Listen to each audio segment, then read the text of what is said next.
We are back. It is. How do we welcome everybody back? It's a new year. Maybe we should do a new welcome. No, that's okay. We'll just stick with the old one. This is Why Are We Like This? The only true crime show that treats Florida like the active crime scene that it actually is. And I'm David Quinones. I'm joined in the new year once again by my co-host, starting off with Tomas Kennedy. Tomas, how are you doing in the new year? I'm good. I just got back from Argentina, and I was telling y'all that I found out that the egg market has collapsed. You can't get fucking eggs in America. Everybody is yelling about gas. I'm like, bills are through the roof. Yeah, I'm fucking confused. I'm not even being flippant. I don't get the gas stove thing. I can't get fucking eggs for breakfast. The gas stove situation, and it seems like they're combining the gas stoves and the eggs. It's like there's a hidden game here, and I just can't quite figure out the contours of it. There's no fucking public transportation in the city, and you're wearing that fucking Miami hat to rub it in my face. This is public transportation. I'm sorry, T. Do you not see all the freeways everywhere? They're public. Yep. You can use them. I mean, they cost money, but you can use them. And of course, they cost a lot of money. Actually, they cost a fucking lot. The other thing, I don't want to like stretch this out, but in my mailbox was a fucking SunPass piece of mail with like $45 worth of like fees I had to pay for the fucking toll. I'm like, I fucking hate being back here so much. Welcome back to Magic Land. And of course, on the other side of my screen is our other co-host, Gerald Doherty. Jair, welcome to 2023. How's it treating you so far? So far, so good. Yesterday, for my post-workout, I didn't realize I was owning anyone by doing so, but I was cooking a Beyond Burger on my electric stove. And I did not know that such a simple act could carry such powerful cultural reverberation. Very woke behavior on your part. Yes, yeah, I know. This thing that I just like ambiently never thought about is now a focal point of the future of Western civilization. I was thinking maybe we should just get the new year started off right and remind people that we are on social media. You can find us on Twitter at Walt Show. You can find us on. We gotta get a Walt mascot because people are gonna ask us who is Walt. Well, I want to have an answer. Like Walter Sobchak, maybe. Yeah, we need a Walter. Yeah, damn it, Walter. There's a tacit connection. No, what does he say when he's like? There's a literal connection. I forget that line from the seminal. What was that from? Terms of Endearment. Terms of Endearment. All right, got it. You guys have any New Year's resolutions or no? No, I don't do that shit. You don't do that? No. How do you get better? How are either of you gonna like sharpen your grind set if you don't do that? That you're under the guise of our modernist age. If you were serious about making a change, you would not have waited until January 1st to make it. You would have made it the second you had the realization that you needed to change. And that's the soy agenda. They want you to wait till January when there's nothing going on. Yep. So that you forget about your dreams by February. That's so you should always be chasing. Yeah. Time is a construct. That's some Jordan Peterson ass shit, Gerald. I know. I've been listening to a lot of their stuff because I'm trying to I'm trying to go dig deeper, and I have become more stupid, but I have become more self-aware. I don't know. I feel like I float above them now in a way. No, but Jair, I'm sure that you're like, I see you as the kind of guy who like does the December 30th selfie video in the gym, and it's like, this place is going to be packed in 2 days. But look at me. I'm in here getting it done, putting in the work. What are your resolutions, David? Since you're the only one. I don't have any. I should have probably prepared. Oh, Mr. Resolution over here has no resolution. No, but that's because I've come to grips with the fact that I'm perfect. I don't need to. I mean, try to dial it back maybe in the new year or something like that, and not piss off so many people, not get so many haters. The ascended Quinones. Speaking of haters, holy cow! Did you guys see all the haters in Brasilia, Brazil last week that descended on the capital? The Brazilian, I guess, was it really a riot? I don't know. Like it seemed very. It was a sea of love. It seemed very. Sea of love. It seemed loving. Love fest that we're doing. Yeah, I saw. Like how? I mean, I thought the thing about January 6th was that made it unique and interesting and different is that it happened in the U.S. And I kind of, as a typical ugly American, I have this feeling or this ambient vibe that Hollywood has been telling me since, I don't know, forever, that kind of shit happens all the time in other countries. But I don't know how big of a, and we're going to get to their hero and who they were, who all these protesters were protesting on behalf of in a moment, because he's our new neighbor. But I don't know how big of an impact did you guys make out of that whole, January 6th Redux, January 8th, January 8th. Well, I saw it in Argentina, which obviously is Brazil's geopolitically important in terms of its relationship and proximity to my home country, and obviously the president of Argentina is an ally of Lula. So yeah, it was like breaking news. It was a really, really important event in Argentina, and it was like all over the press. And of course, like the Argentinian right wing was trying to denounce it while also making idiotic comparisons to like their left-wing opposition, but everybody was, I think, just outraged by it. But I guess it proves that America's not even exceptional in its idiotic coup attempts now. We're exporting our idiotic attempts at coup d'etats to South America, and the right just can't coup anymore. No, they failed in Venezuela, they failed in Bolivia. They're just not good at like regime change anymore. Yeah, I don't know. It's just the baby bird's not leaving the nest anymore. Is anybody talking about the goings on in Brasilia up in the beautiful environs of Westchester County or whatever the hell, Jair? Rockland. We're in the Lord of the Rings area of downstate New York. When I saw it happen, so my confusion was for January 6th, everyone knew why they picked that day, because that was the day the election was going to get certified. From my understanding, January 8th it was after Lula had already been sworn in, and a day when no one was actually at the Brazilian Congress. Right, yeah, because he was in Sao Paulo that day, right? Like, it was even stupider than January. Right, exactly. Yeah. Like, at least that day, if it's like, all right, this is do or die, unless it's a false flag. We'll get into that later, but this is do or die. There were no stakes to this at all. It's not like if the 9th came to pass that a page would have turned. It would just been the next day of the year. And look, I don't want to give Trump any credit, but like the man was there. He gave a speech. He said, we're going to walk to the fucking Capitol. We're going to stop this shit from happening.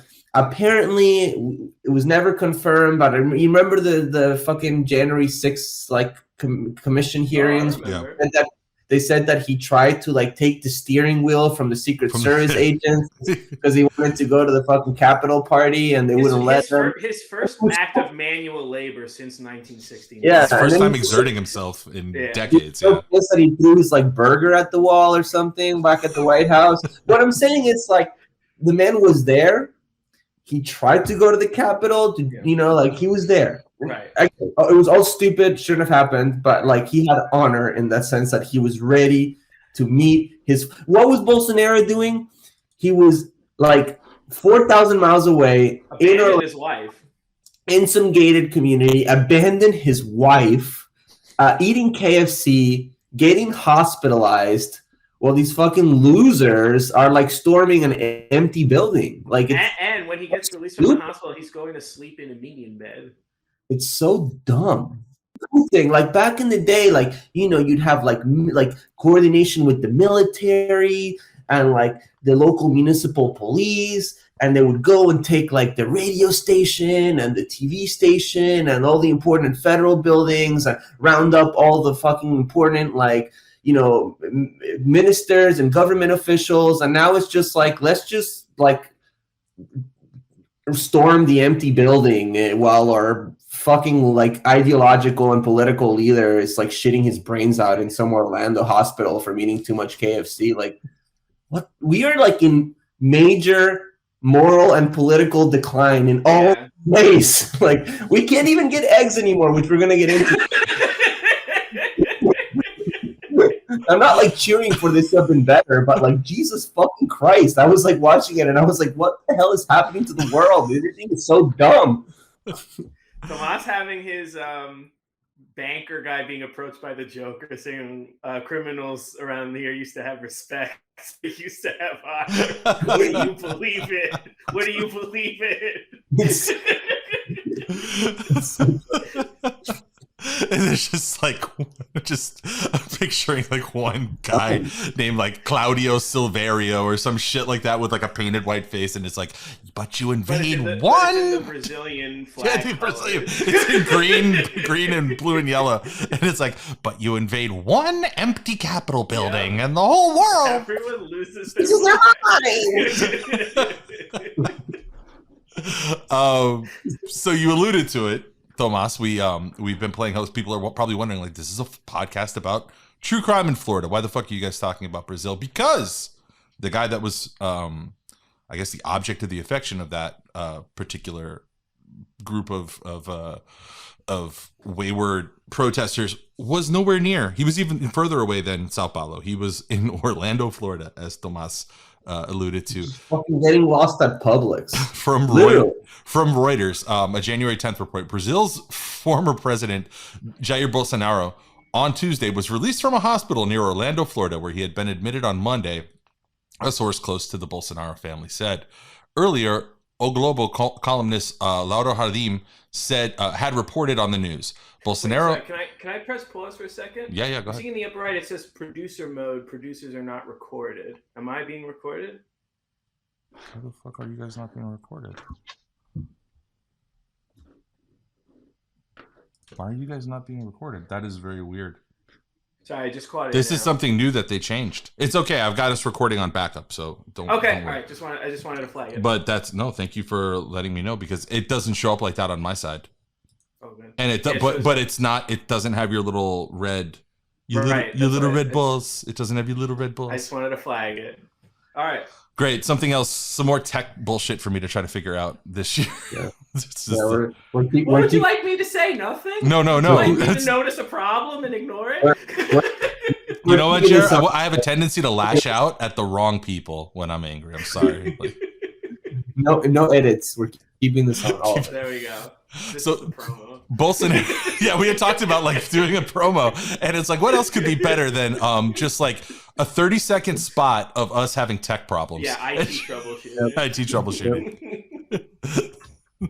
Bolsonaro, who flew to Florida 48 hours before his term ended. That's, by the way, I don't think enough people talked about how suspicious that is. That like 2 days before his term was over, he left the country. Yeah, that's pretty because weird. He's afraid that they're gonna cancel his fucking passport, because today they found out that he was like spending like that. He spent like $10,000 from like a government credit card on like fast food. Yeah. And like, I'm not kidding. Like, dude, like, it's just dumb. Yeah, so he's gonna get like criminally indicted. He was gonna get criminally indicted before. Now with this like bootleg ass January 6th, it's gonna be even worse. Where did Lula peace out to when they were going after him for? You know what? Can either of you? Can either of you like they threw? I know they threw him in jail, and they threw Dilma in jail too, right? She had to go to jail at one point. But like, can either of you, as a casual observer of South American politics, what was the fucking railroad that they put him on? Like, what was the supposed charges that initially removed? I guess it wasn't Lula. Like, what the fuck was that whole situation? I mean, I don't want to like derail this, but yeah, like back in 2015 or whatever. I mean, I forget, but it was like something called Operation Car Wash, where they basically tried to like link a bunch of like Workers' Party, like politicians and other like government ministers with like different corruption schemes tied to different companies, but especially one called Overdect, which is like a giant developer construction They're company. Here in the US too. Yeah, I know Odebrecht now. Yeah, but they're very like prominent in Latin America and Argentina as well. And like with the Lula, I forget, it was like that he got like an apartment or something like that. And Yeah. again, it was like very tenuous. It was very like small potatoes, compared to every single piece of corruption scandals that has like plagued every single Brazilian politician, especially on the right. And that's why, that ultimately he's free and president now, because over time, through the appeal process, it was just everything was completely politically motivated. There was coordination between the judicial system and the right-wing opposition, and it was what's called lawfare. It was a judicial witch hunt to stop a political opponent from being able to wield power and to run in the democratic process. And ironically, the person, correct me if I'm wrong, in the U.S. Who did the most to document that the judge who found Lula guilty was being worked was one Glenn Greenwald, who I have not seen him on Fox since Lula took power, and certainly not since January 8th, to discuss his findings. It's very curious. Yeah, but he did do good work in all this stuff. It's the only thing he's done since the Edward Snowden. Well, but wait, my definitely he's a big poster. My admittedly like not deep understanding of this is further complicated by that too, Jair, because like if I'm not mistaken this, and you guys keep me honest if I'm wrong, I'm sure it's a Google search away, but Glenn's husband was very, very close friends with, I think it was like either a councilwoman or a state representative or something, who was murdered in the streets at Bolsonaro's command by police. I can't remember her name.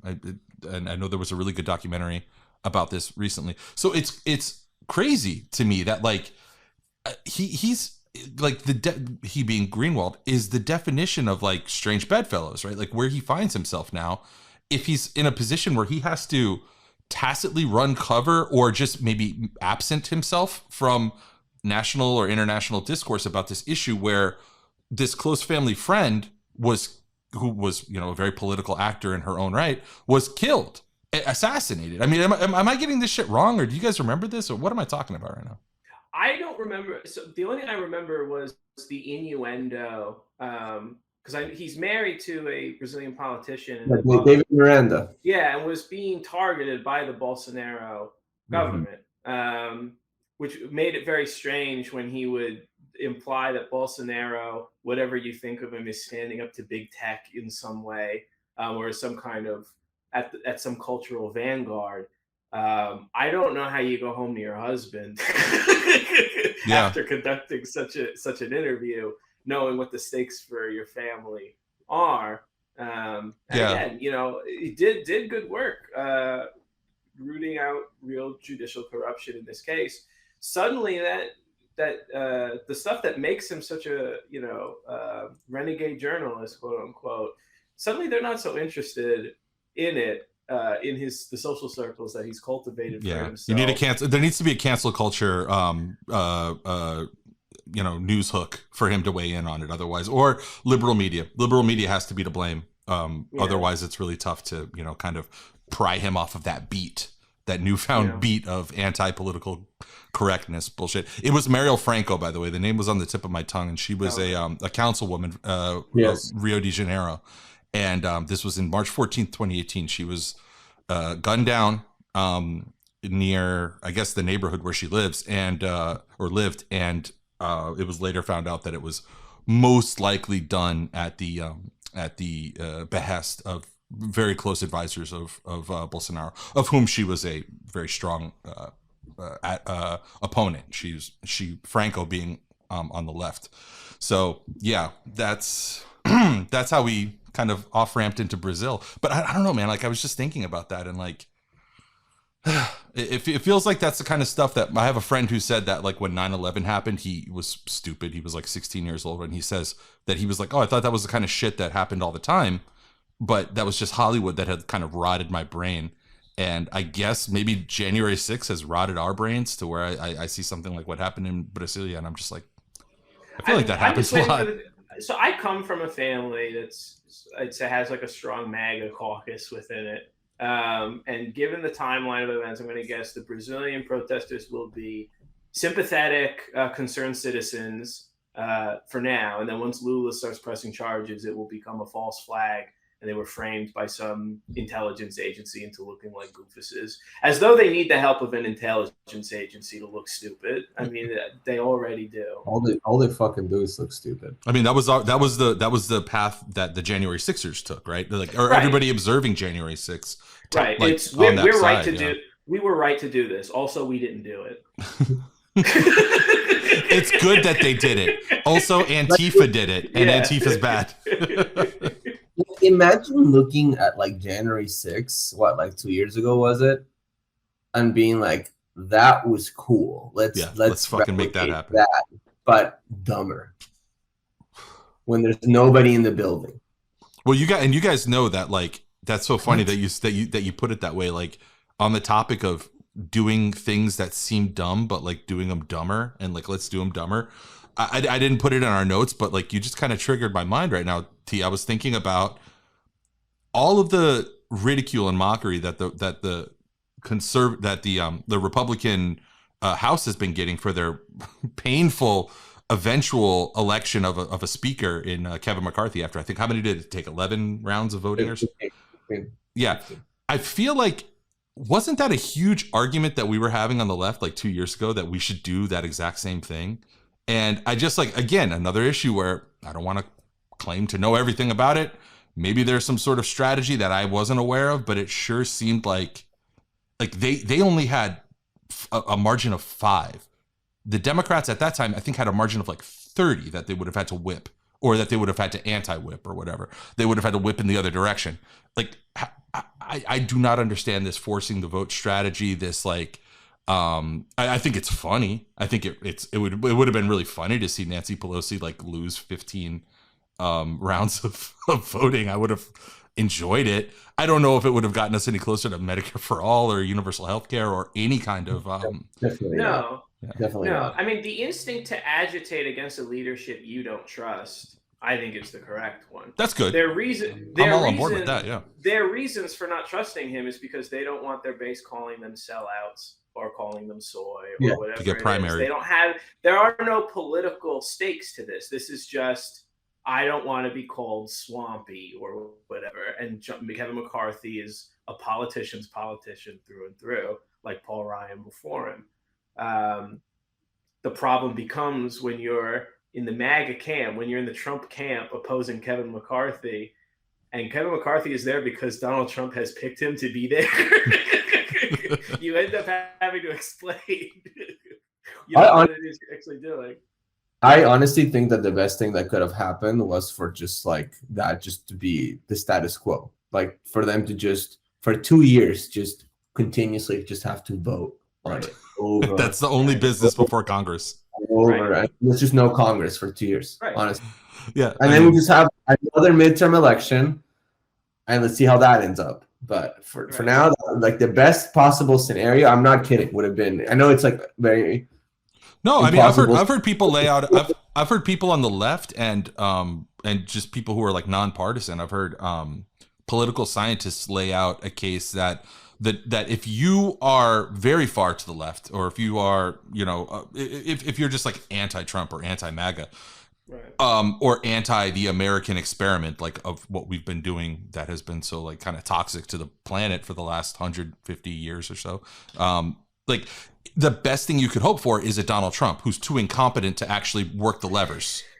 This was always the far left case for Mike Lindell, which is, if you want to guarantee China overtaking the U.S. for global hegemony, putting the pillow guy in charge of the U.S. empire would probably be like, that's the thing. Like, for all their accusations that like they want to destroy America, it's like, if I wanted to destroy America, I would just vote for you. Right. Like, you're so bad at this. But to their credit, whatever committee assignments they get, whatever. I mean, the big thing to circle in your calendar is October. Because if they're trying to tie raising the debt ceiling to cuts to Social Security and Medicare, and I think when I look into these people's eyes, like, it does give me the fear that these aren't the Ted Cruz style grandstanders. Like, these are a different breed. No, these are zealots. These are not. These are people who might actually push the button. It's going to require like a lot of fortitude, I think. Hopefully, just learn your lesson from the Obama, which is the lesson that they learned, which is you can just say no. Like if it comes down to like minting the $1 trillion coin, mint the coin, because then they're owned. That's the thing. They think they're going to own you by putting you in this bind. Mint the coin, and then they're owned. Sell T-shirts with just the coin on it to your supporters for $27 a pop or whatever it is, and they can wear their coin T-shirts and own you in public. That's a great idea. Commemorative, like fake $1 trillion coin.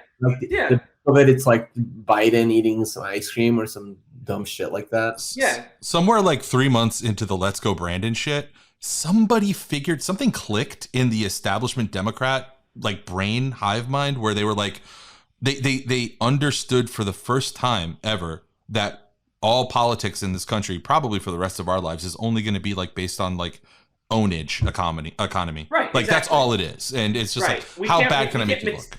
We can't materially redistribute anything because we're owned lock, stock, and barrel by the ruling class of this country. But we can redistribute emotional goods. We can redistribute the owns. And feels. So we can give you good feels. Is Brandon coin any less fictitious than Bitcoin? No. So mint it. Just do it. Put it on a T-shirt and say, I'm with Brandon coin, and now you're owned. So there are two Also, by the way, it would be awesome, honestly. Also, creating a situation where Trump and or Ron DeSantis are going to have to take a public position on whether they should be cutting Social Security and Medicare during a presidential primary, October 2023. What, the Iowa caucuses or whatever will be just months away. Like months away. You're going to put them in a position where, how do you feel about cutting Medicare and Social Security in this presidential year? Yeah. That's going to be quite interesting. Let's transition over to DeSantis, because we have Bolsonaro. My little clever segue was going to be that we have two former heads of state right now living in Florida. Actually, three if you count Manuel Noriega, who's right down the street. They're putting a team together. I think didn't Noriega die? Oh, did he die already? Oh man, R.I.P. to a real one. Yep, he died in 2017, bro. You're fucking late. I'm gonna feel so awkward when I see his family at the next time that we're at a party together. Dude, they're gonna listen to this. You're gonna be like, God damn you. Who did you get to send the flowers?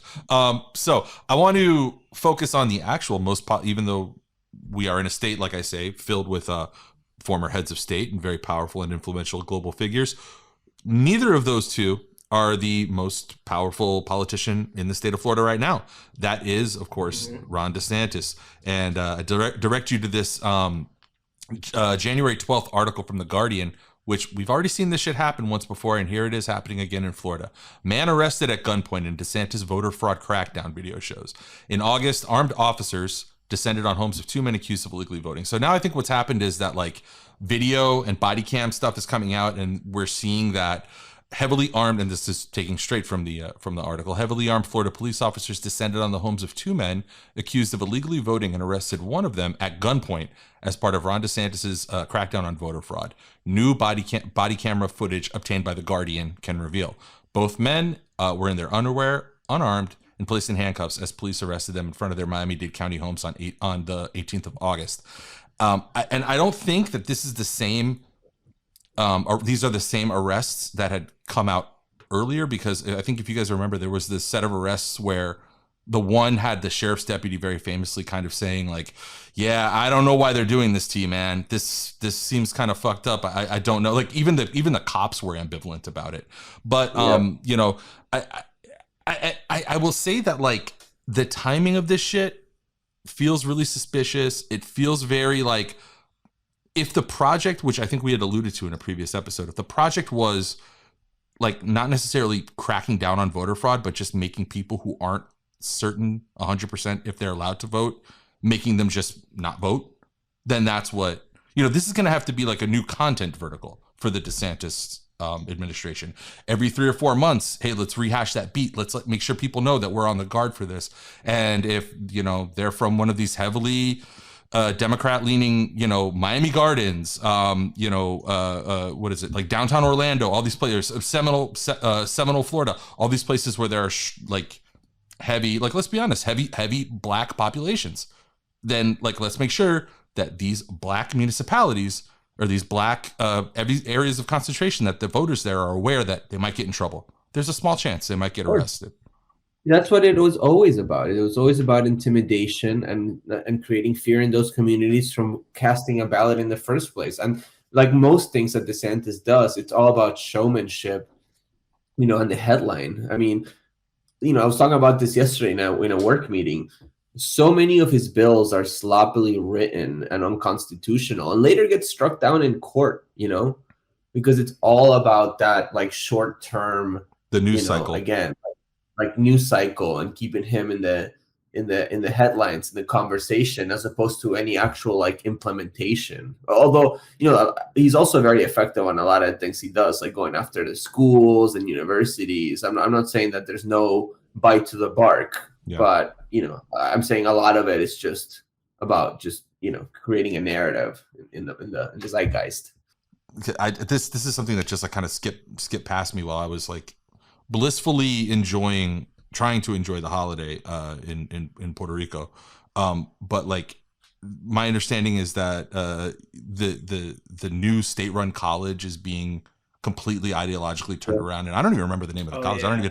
This isn't another thing that I didn't put on our notes to go over, but did either of you follow up on that? Or yeah, of course. I mean, I know New College very well from I used to go play there a lot when I was a musician, and I know a lot of people that have gone there as students. It's like a very lefty, like liberal arts college.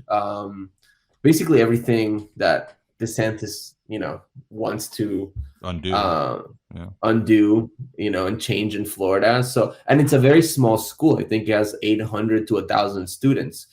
So it was kind of like the perfect target. I wouldn't call it even a trial balloon, just like, the perfect place to start, right? These sort of like hostile takeovers of institutions.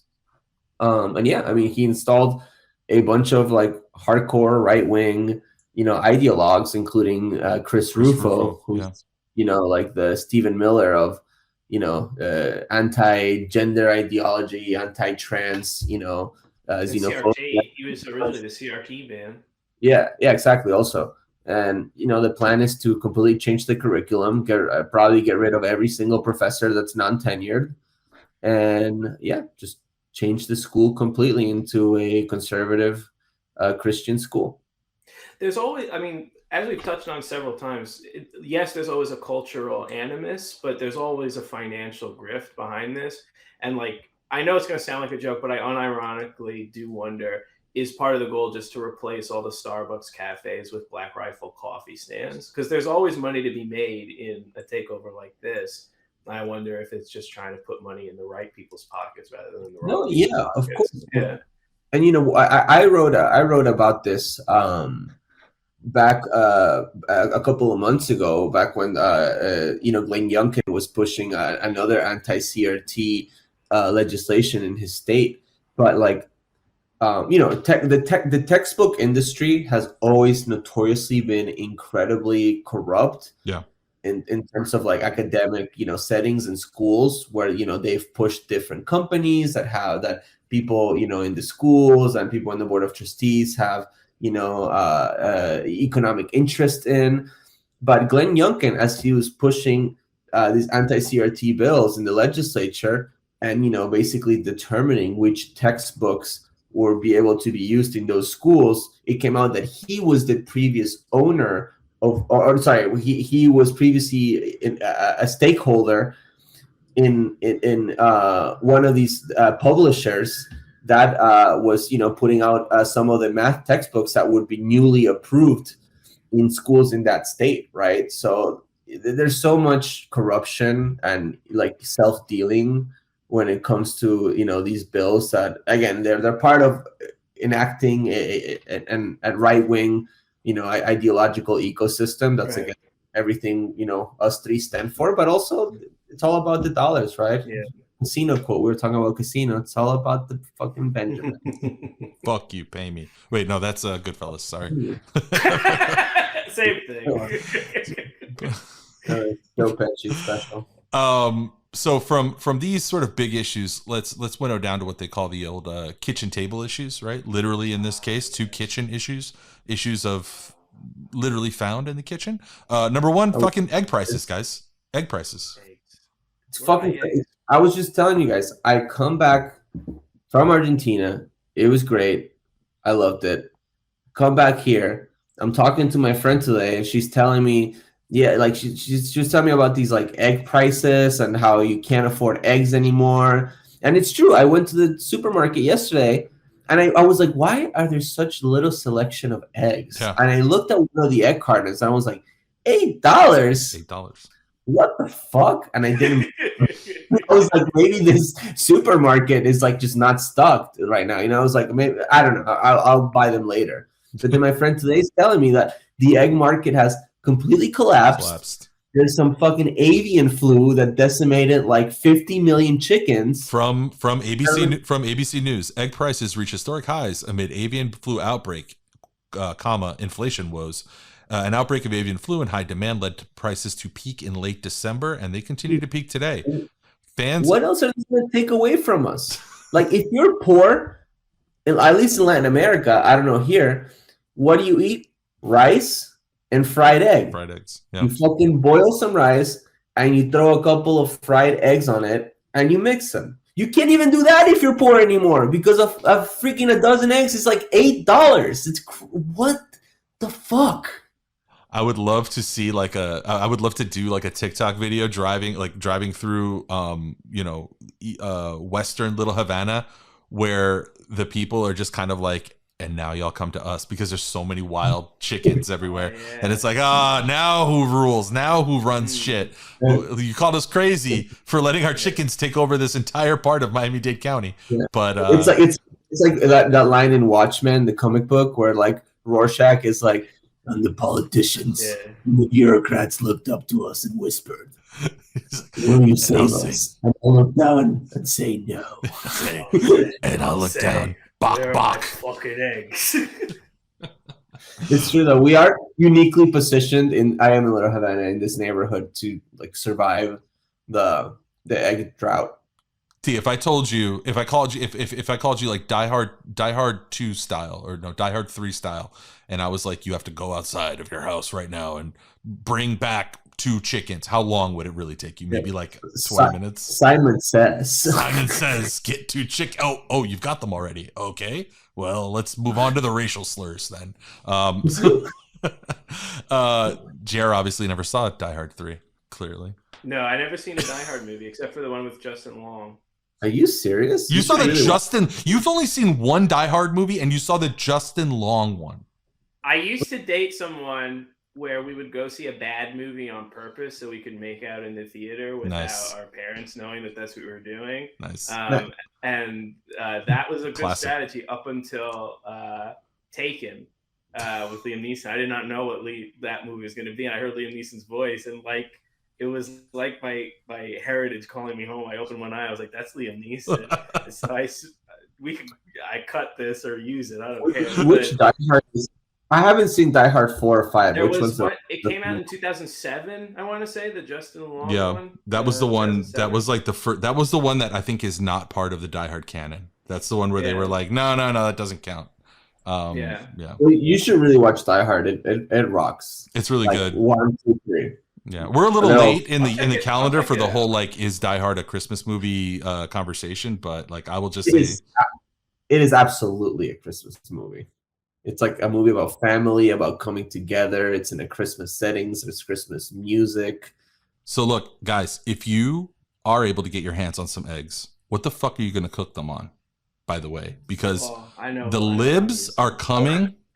The libs are coming for your fucking stoves. They don't want you to be able to cook.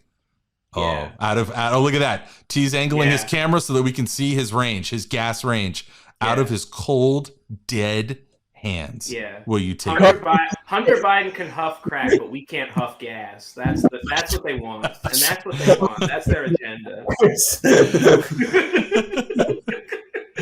So yeah, they want to keep all the huffing for themselves. Okay, I am treat me as a listener right now. Although the listener's probably more well versed in this. I just got back into the country. What is this gas stove shit about?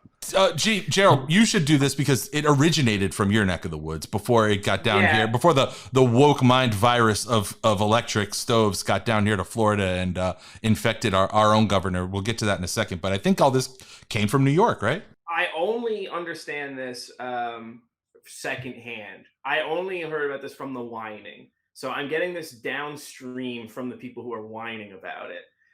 There was a Bloomberg article that was taught. It was very routine, talking about plans to eventually like phase out gas stoves because of health problems, and that future units would be installed with electrical stoves. That was my understanding. And I could be completely wrong, but this is my understanding from downstream of the whining. Mm-hmm. This got metabolized into Joe Biden is going to send I don't know if they're going to take your gun too. I don't know what their orders are, but come into your house and take away your gun and your stove. I don't know. They got a list of stuff to come get. You better pick one, motherfucker, because I'm going to use the other one to kill you if you try to do that. Yeah, that's the thing is like, also, a lot of people in New York use their ovens and stoves for their shoes because they have no space to put them anywhere else. That's not true, but that's a stereotype.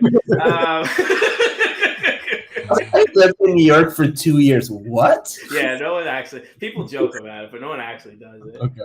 Where if like you don't have room for something, you say, "Oh, just put it in your oven and just use it." So this got metabolized into. Like another on the laundry list of they're coming to take our fill in the blank. Yeah. Now they're coming to take our gas stoves. And so that's why you've seen a lot of the people posting about gas stoves are part of our heritage. We love them. I haven't thought twice about like how to say when I go up to Warren County, I have a place that has a gas stove. Here at home, I have an electrical stove. I can't say that I prefer one or the other as long as it works. I haven't thought about it twice. And yet, like so much of our current political discourse, my choice of consumer products are going to decide the fate of Western civilization.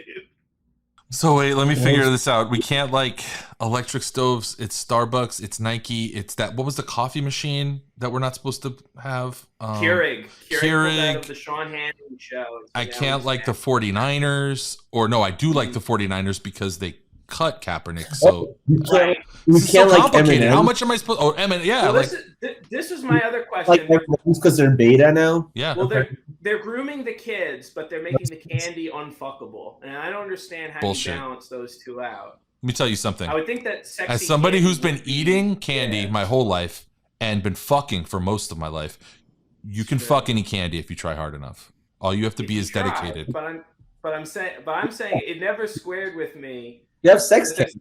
They're saying they're trying to sexualize our children. Also, they're taking our sexy candy and making it not sexy anymore. Yeah. I don't know how you was the commercial that like the green M&M like pulled off like you walked into a women's bathroom and the green M&M is in there, but like she whips out a fat dong and you're like, oh my god, no, this is no. But in all seriousness, like I don't know, like after the like I would love to be able to sit down with like a top Republican strategist, like earnestly, and like private conversation, right? Like this stays between us, and just ask them, you guys got your fucking asses kicked in this midterm election that by all means should have been a layup for you guys, except in Florida, of course, but everywhere else. The 49 other states. You really think that this gas stove shit is like what's gonna mobilize the American masses against the Democratic? Like, why are they so dumb? I think they are.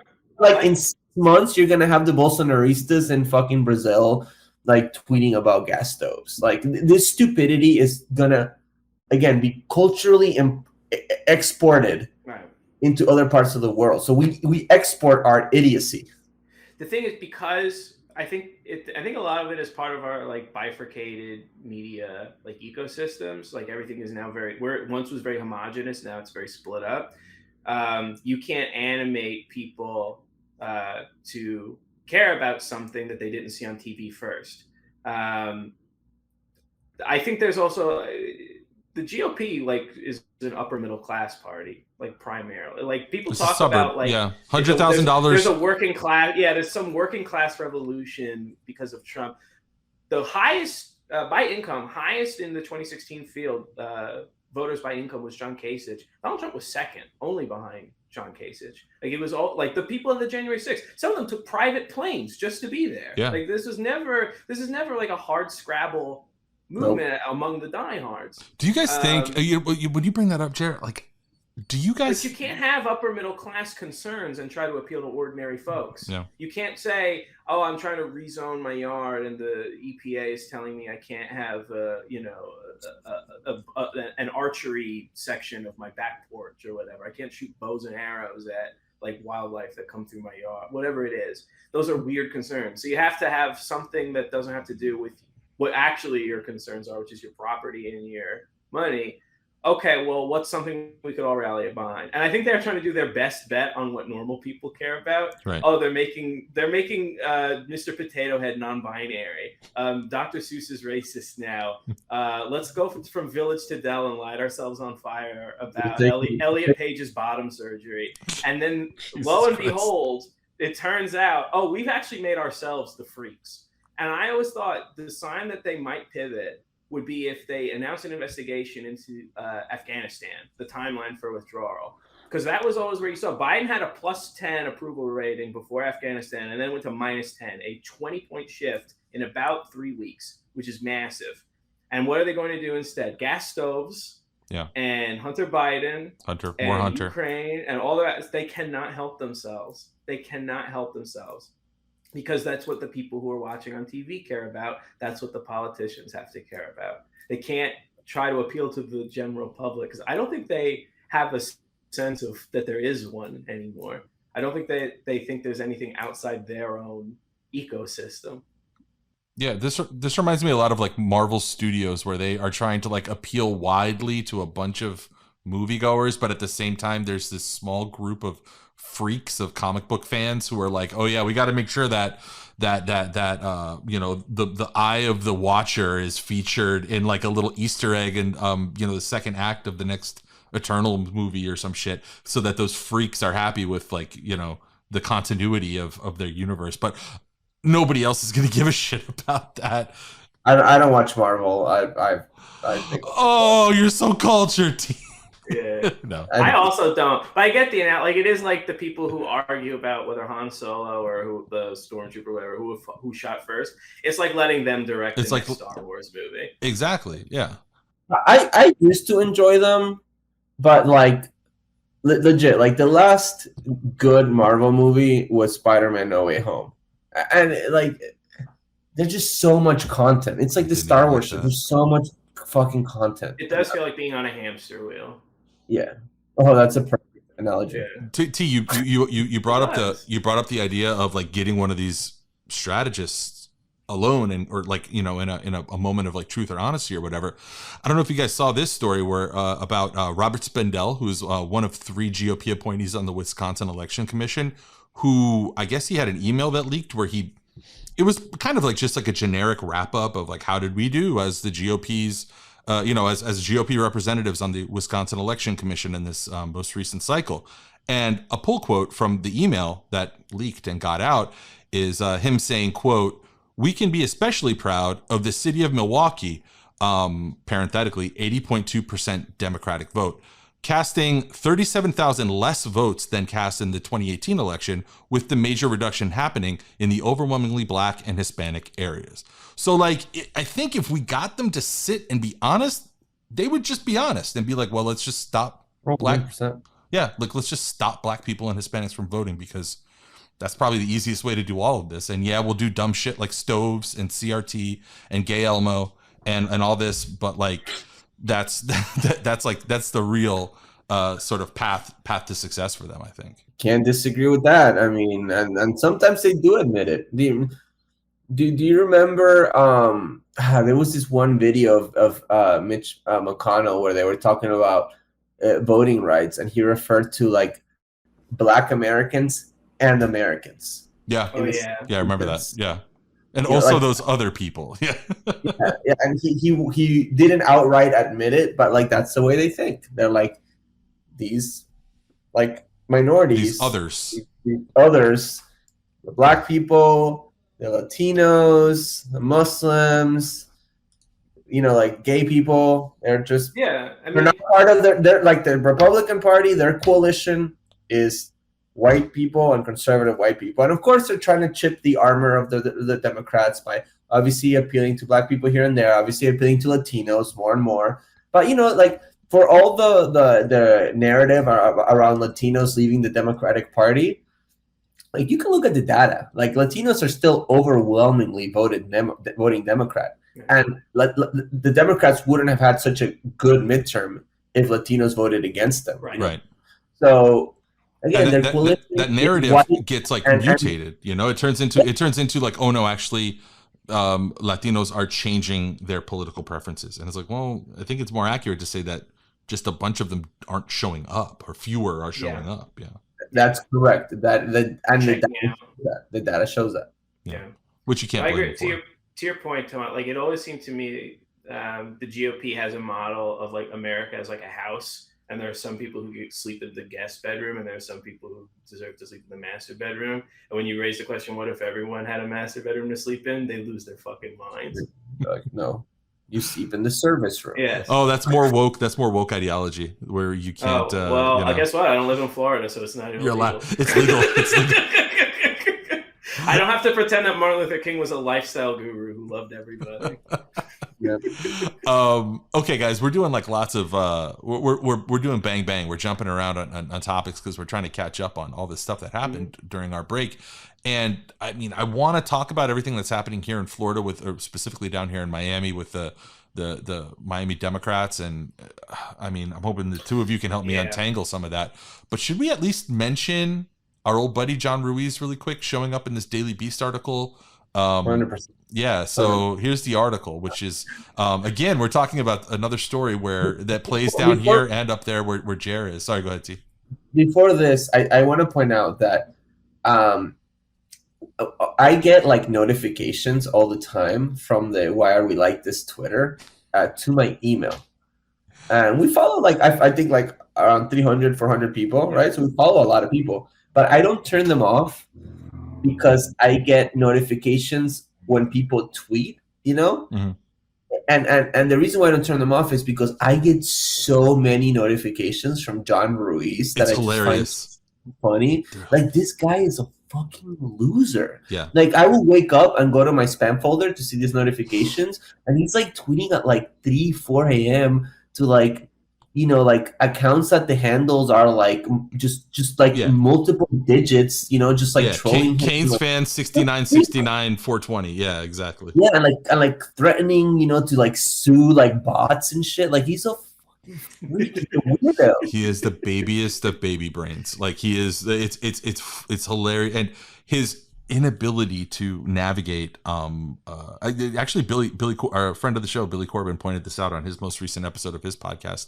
That of the billionaires who are unable to disambiguate between homophones, like there and there, he is maybe the most prominent.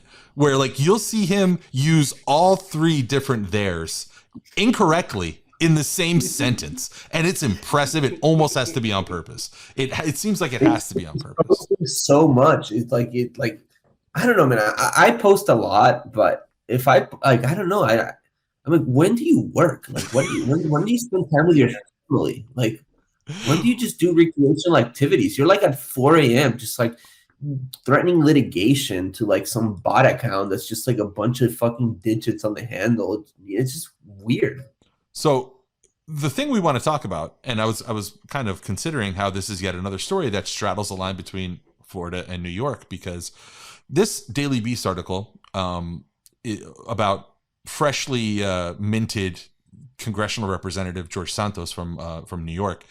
George Santos's massive campaign loans may not be legal. So who could have seen that coming? That this dark money funded prolific liar, maybe the best liar, maybe the most fun liar of recent memory, since I don't know, I can't really think of anybody who's a better, more interesting liar than him, apart from like the big man himself, Donald Trump. Like this like he's spitting at that level. I think the him when he said that Santos said that he was misquoted when he said that when he told a reporter, I guess years ago, that he's Jewish. What he meant was that he's Jew-ish, like he's like a little.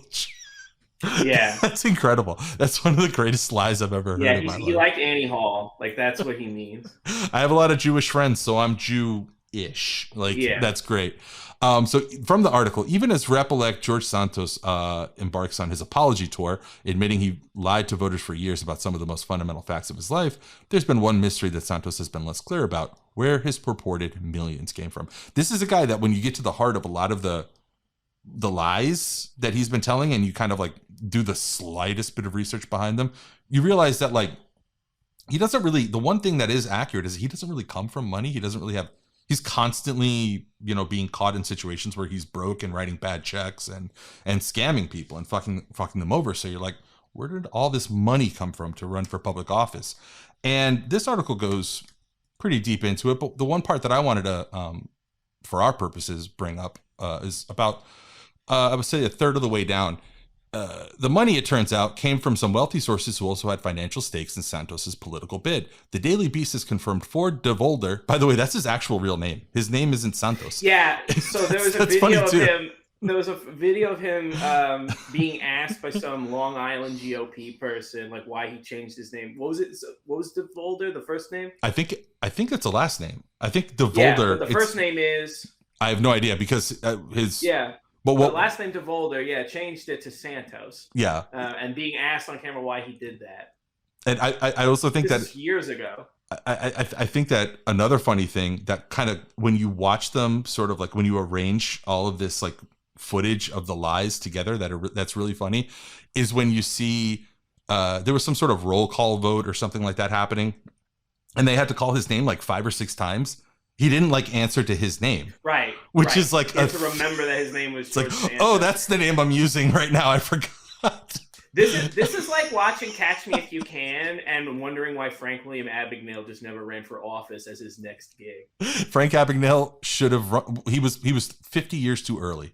Today he would have been like a Long Island congressman. Yep. Yeah. So anyway, continuing on, the New York-based the Daily Beast has confirmed Ford de Volder organization clients, the New York-based Tantillo Auto Group, 2 organizations tied to the influential Ruiz family, ding ding ding, in South Florida, and another firm associated with Long Island insurance magnate James C. Metzger. Santos acknowledged all 4 of these clients on Wednesday. Members of the Tantillo and Ruiz families, along with Metzger, also all happen to be Santos campaign donors, and some of them have further stakes in the Long Island political scene, including major donors, blah blah blah blah, whatever. This gets into like Lee Zeldin territory. Who gives a shit? Obviously you do, Jair, but like we don't. 3 members of the Ruiz family who appear on the incorporation documents have given $17,300, and they go on to like detail some other sort of shady, sketchy connections, right?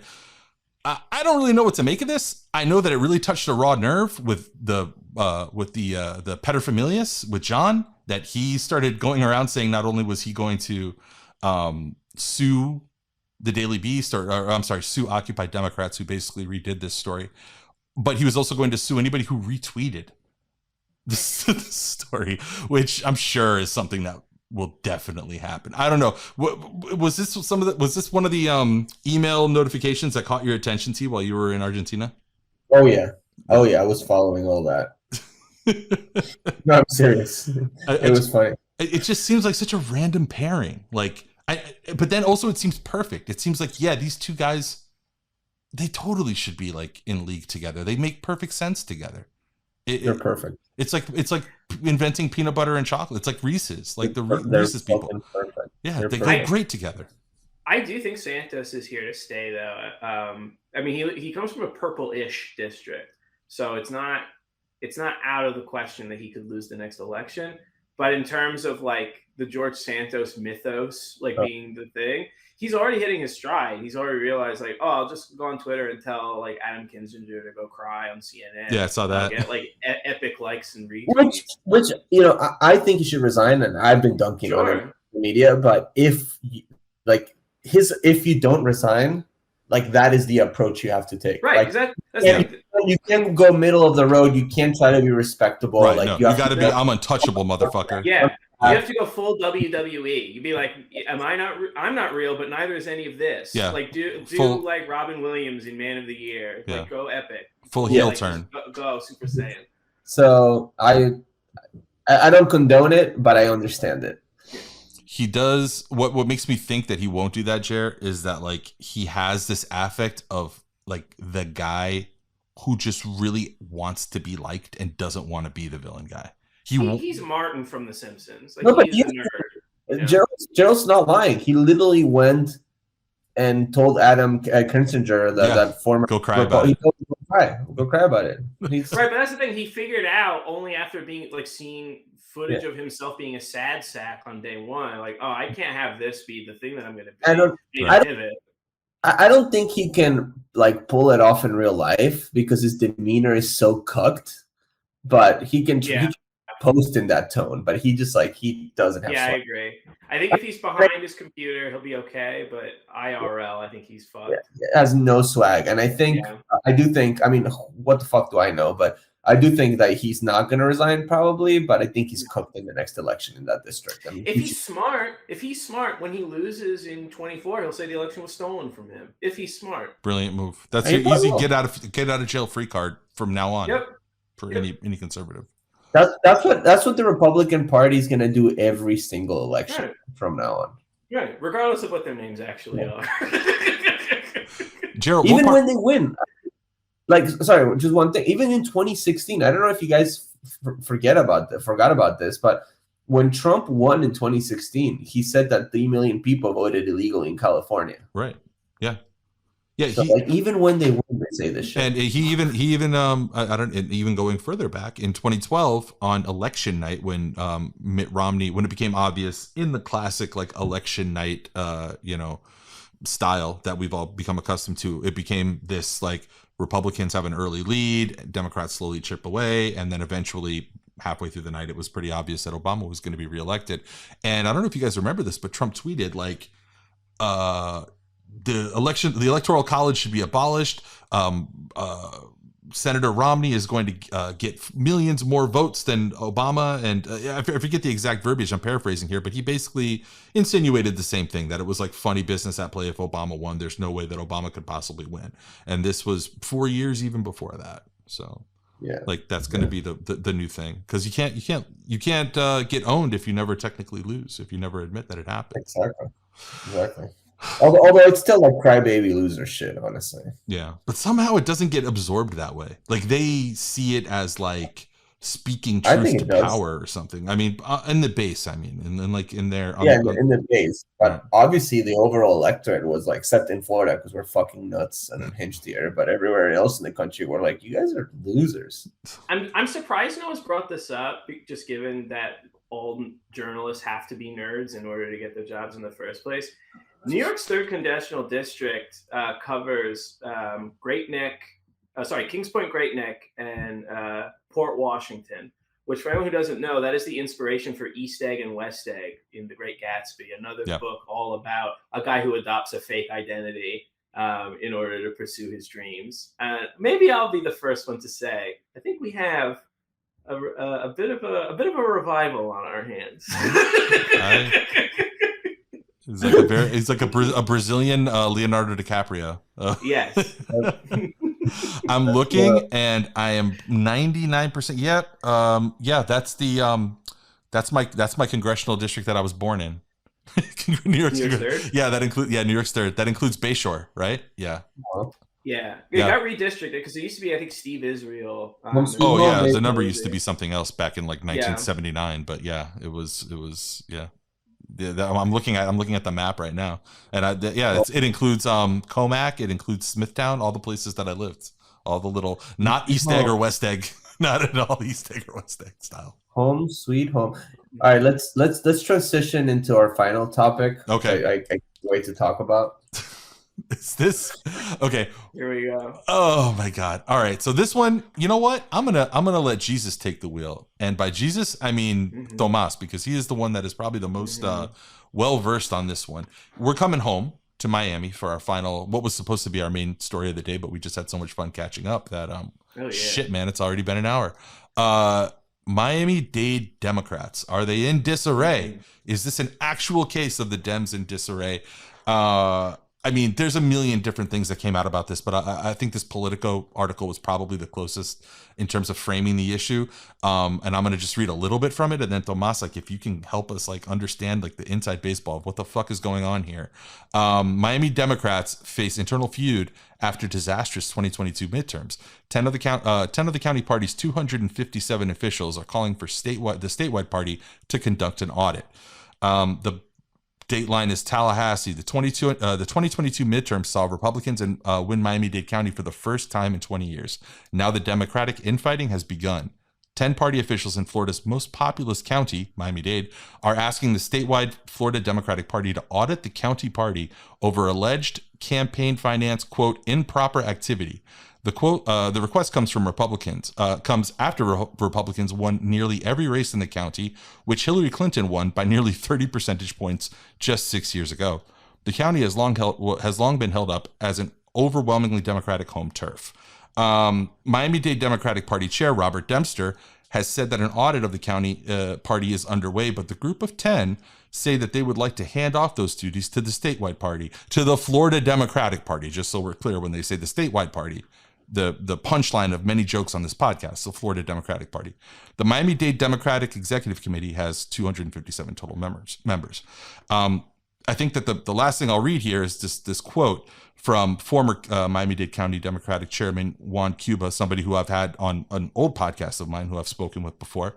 Quote from Juan: many signers of this letter have been raising the alarm for many months that Robert Dempster was unfit to lead our party. And even after losing every race in Miami-Dade this November, there has been zero accountability and very little self-reflection.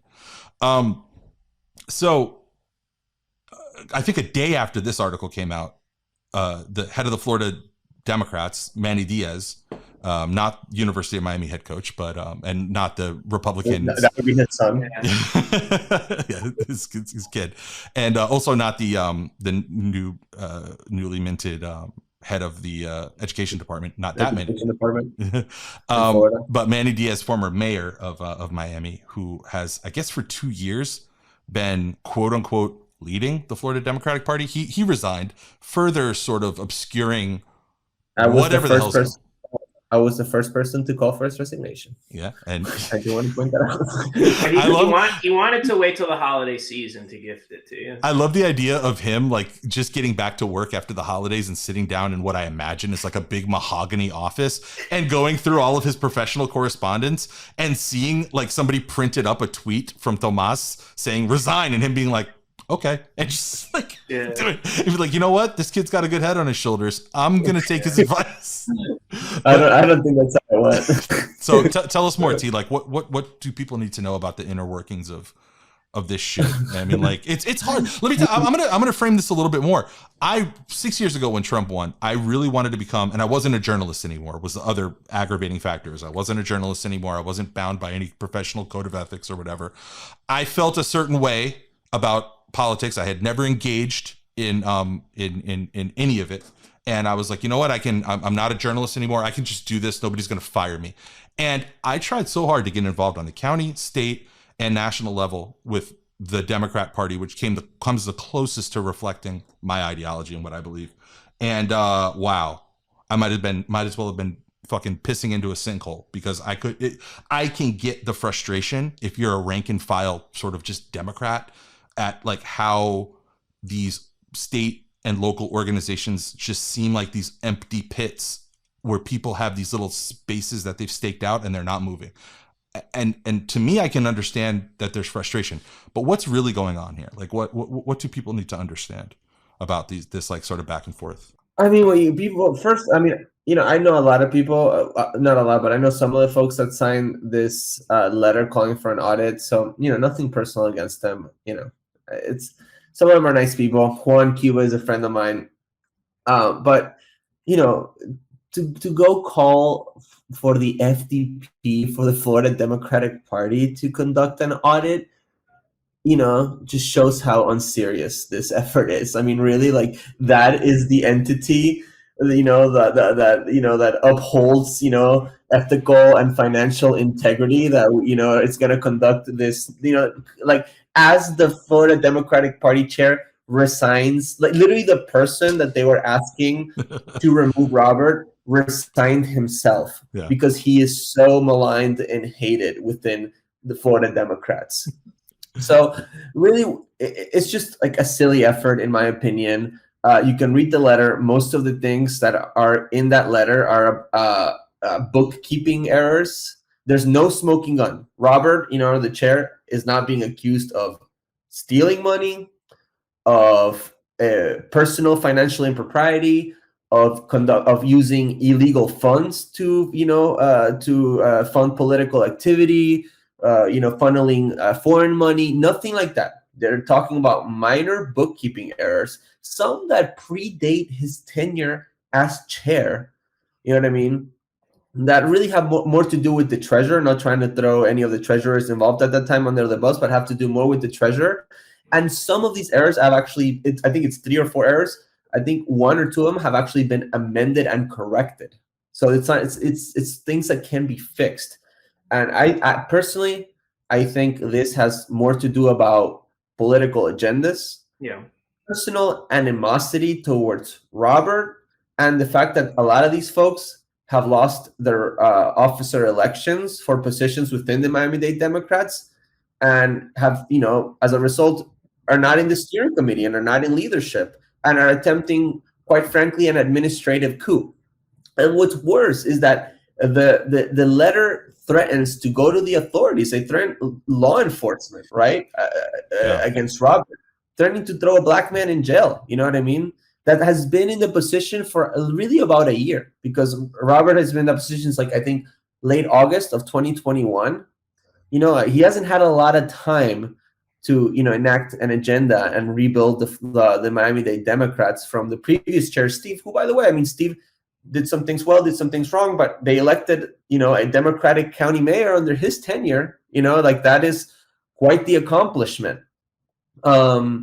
So again, I just think it's just about personal animosity and personal agenda more than anything. And I think there's no smoking gun in the letter. I think it's silly. And I also think, I'll end with this, I think it's extortion, because there's written proof that these individuals are asking Robert to step down, and if he doesn't do that, they will go to the authorities with this, like, trivial stuff. That's extortion. It's just regrettable, and I really hope that these individuals just stop this and drop it, and we can all move forward confronting the fascists in Tallahassee and the far right, zealots that are, right here at home, right next door to us, at home, and making, like, our state a living hell for everybody.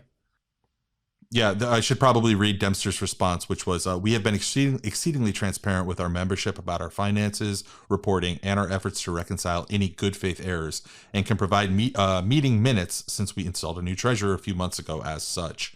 And then, to your point, like, it is a very veiled threat where the political article goes on to mention that the group says that if Florida Democratic Party chairman, now former party chairman, Manny Diaz, does not conduct an audit, they will turn the matter over to the Miami-Dade County Inspector General's office and the Florida Elections Commission. So that's as plain of a, this all seems like it's about saving face. Like, these are a lot of people who scapegoating is what it is. Yeah, it's like these are people who have their professional entities, their professional identities wrapped up in being adjacent to democratic politics, and the Democratic Party is, like, right now it's I don't know, man, like, it is the weakest of challenger brands I can think of in this state. Like, it is like if you used to be the creative director at Pepsi and now you're the creative director at Tab, or I don't know, whatever other fucking third rate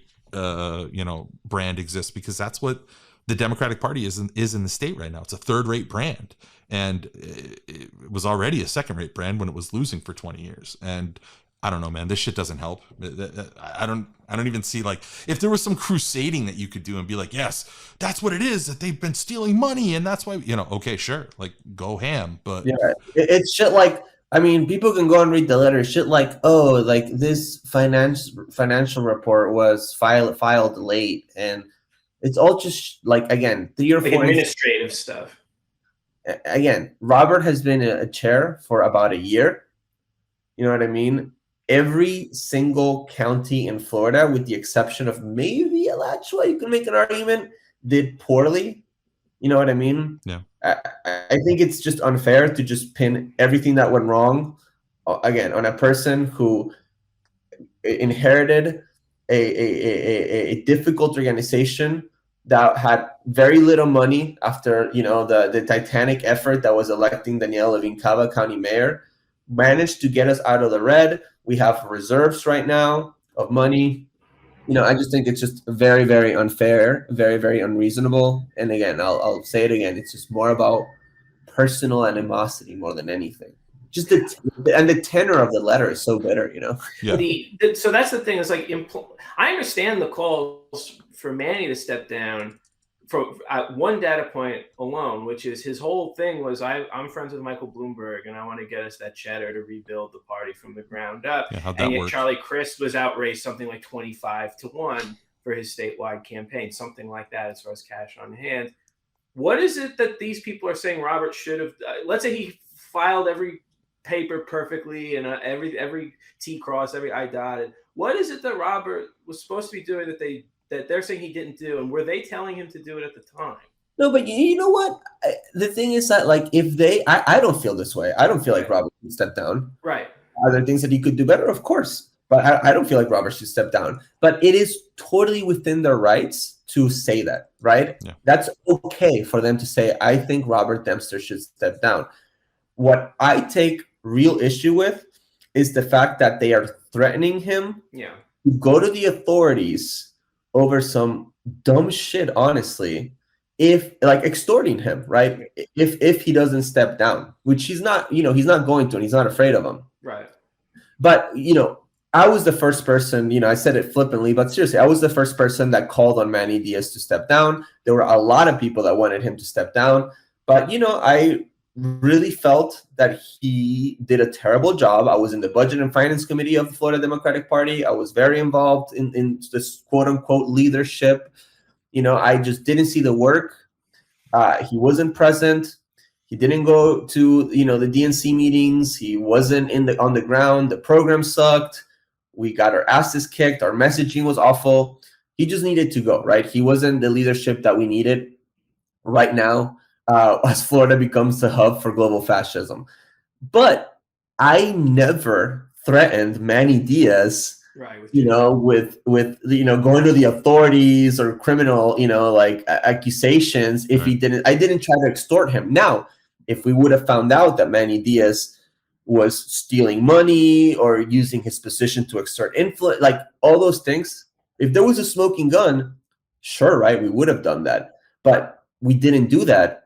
Because that's unhinged and insane. We did it through just, again, political organizing, right? But it's just insane that they literally went nuclear like that. That is what I take issue with. Yeah, I mean, like, what makes these kind of stories doubly frustrating is, like, since the last time that we recorded, what's his name? I have the name pulled up here. Kent Sturman, a politically connected, very close ally of Ron DeSantis, somebody whose fingerprints have been all over DeSantis's political career, somebody who was, like one of the main money faucets for the Republican Party in Jacksonville, committed suicide as a at the same time as a investigation into some very dirty stuff that I think is still coming out that he was involved in. Right? You've got, like, who was it? The guy who wrote the "Don't Say Gay" bill is been indicted, like, for $150,000 fraud.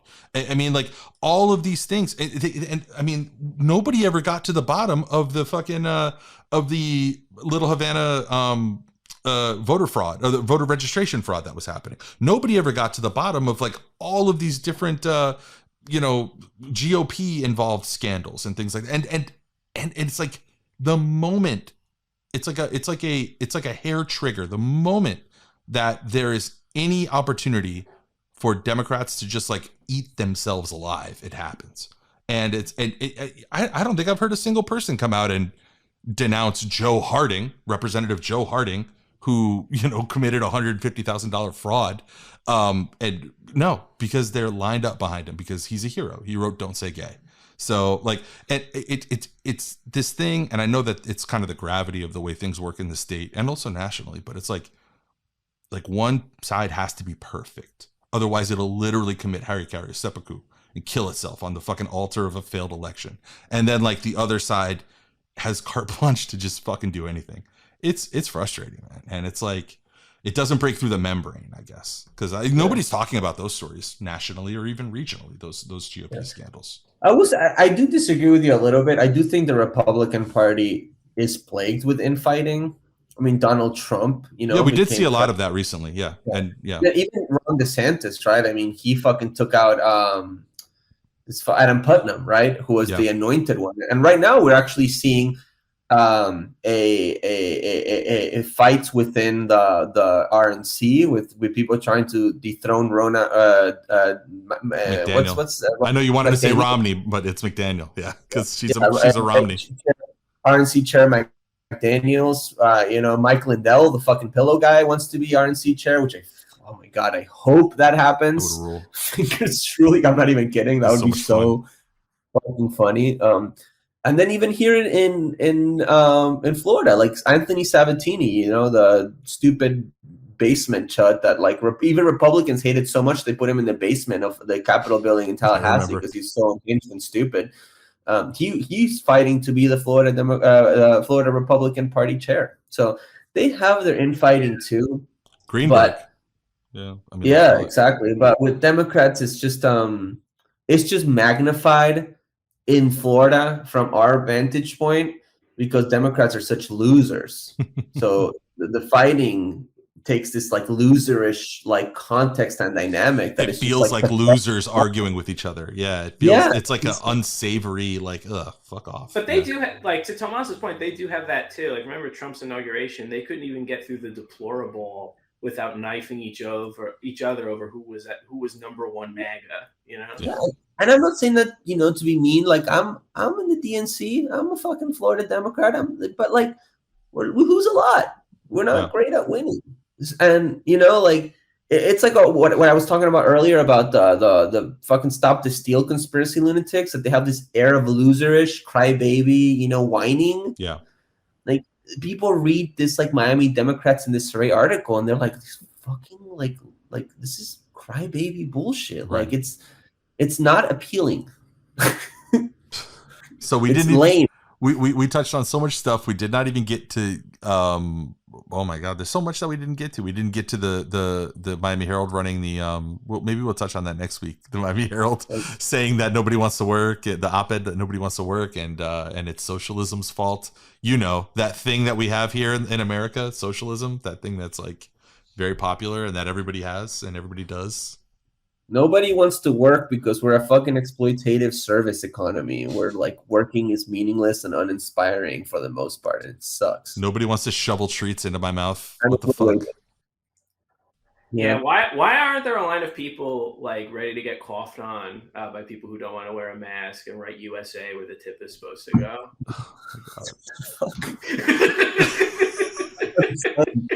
Like, yeah, nobody wants food, you fucking pig. Yeah. This and more on the new season of Why Are We Like This in 2023, folks. Look forward to it. Get ready for it. We're coming for you. We'll be back with more fun episodes promptly, I suppose. That's all for this episode of Why Are We Like This? Be sure to follow us on Apple Podcasts for more episodes or subscribe wherever you get your podcasts. Visit us at wawlt.com. Follow us on Twitter at Wolt Show and on TikTok at Wolt Show. You can also email us at wolt@allpointswest.net. Until next time, this was Why Are We Like This? Walt Mafia Rising.